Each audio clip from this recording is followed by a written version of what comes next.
growing up, it was always masculinity, right? That was our thing as men. It's held very closely to us, right? We had an innate duty as men, like to respond to our, masculinity. But you see nowadays, in today's day and age, they're completely trying to wipe that. They don't want boys knowing how to fight, to defend themselves. They don't want boys being stand up. They shout out to Richie, one of the guys that lived in Sweden. Yeah. He was kind of like, it's funny because me and Sajai, we say he was kind of like an angel, but like, I feel like he was kind of like that older brother. Like imagine we met in Sweden, Jamaican. The Jamaican you hear, I send you his voice message talking about football. Yeah. I met him in Sweden. He saw me like just a young kid. I'm by myself out there. Took me in, bro. I went into anyway, we go on living together, right? And he came over from Jamaica, immigrant to Sweden, came by himself. So like, bro, he had 5 kids or six now or something like that. 3 different baby mamas. I don't want to put your business out there, Richie, like that, but I don't want to put your business out there. And I lived with him, so like I'm watching his actions. This guy is there for all of his kids, bro. He's there for all of them. 3 kids? Yeah, no, 5. Oh, 5 kids. 5, 6, or 5 or 6, something like that. Like he's got a whole like team, bro. Yeah. But different baby mamas, and you know what? When he's there,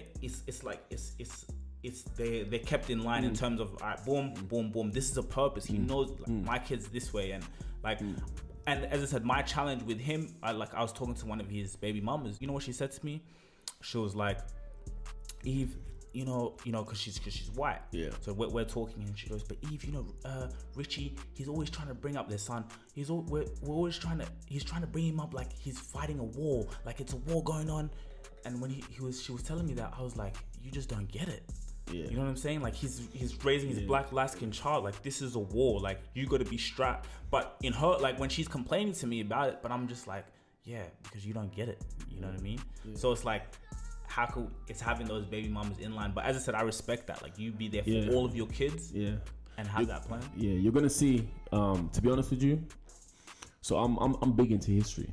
I love going back in history and reading about rulers of the past, great rulers of the past, great kings, great kingdoms, and you notice that history is very cyclical, meaning it repeats itself, right? History always repeats itself. So at every stage where there's a lot of rebel and resent, you see polygamy really rises, right? So in civilizations or in eras where there's a lot of unrest, or there's a lot of depression or neglect towards the governing bodies, you see a lot of polygamy. So for example, in this generation, right, so you have this whole so-called masculinity, right, and from growing up, like when just me, I'm not even that old, I'm 29, but growing up, it was always masculinity, right? That was our thing as men, you see.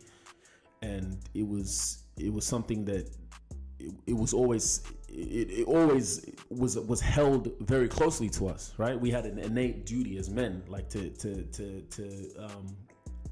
respond to our masculinity.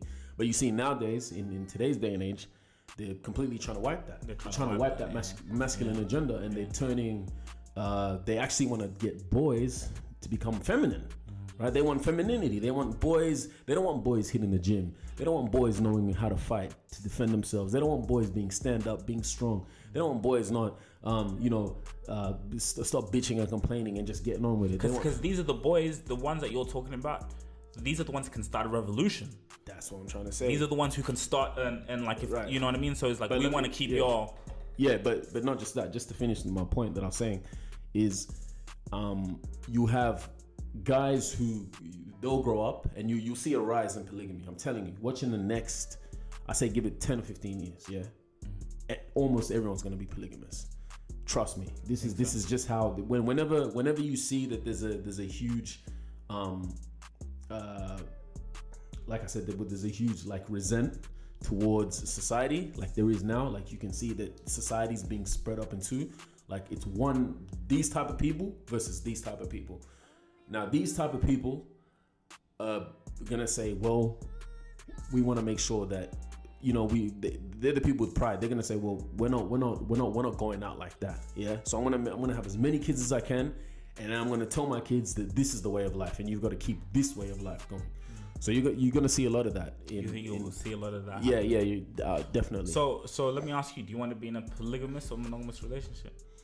Well, like I told you,